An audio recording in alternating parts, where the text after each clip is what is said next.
Welcome to WebStarPlus. How to enable capabilities in ChatGPT. This is ChatGPT, and I'm asking it to give me an image. It says, I am unable to create images or visuals directly. However, you can explore various AI tools and software designed for generating images, such as dall-e and so on. But where is dall-e that generates images in ChatGPT? If you encounter such issue, there is an easy fix. From bottom left corner, click your profile icon, select Customize ChatGPT. Under GPT-4 capabilities, check capabilities or tools that you want to enable for ChatGPT. Browsing tool will browse internet to find answers for you.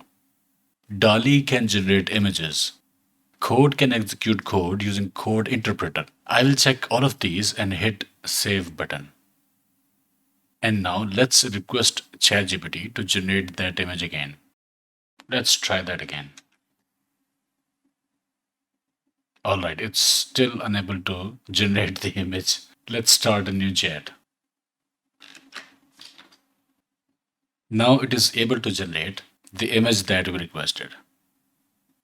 And basically there is another setting. This one, enable for new chats. If this option is enabled, we'll have to start a new conversation for the settings to take effect. So this is how you can enable or disable ChatGPT tools or capabilities. Okay, I hope it helped. Like, share, subscribe, and I will see you in the next one.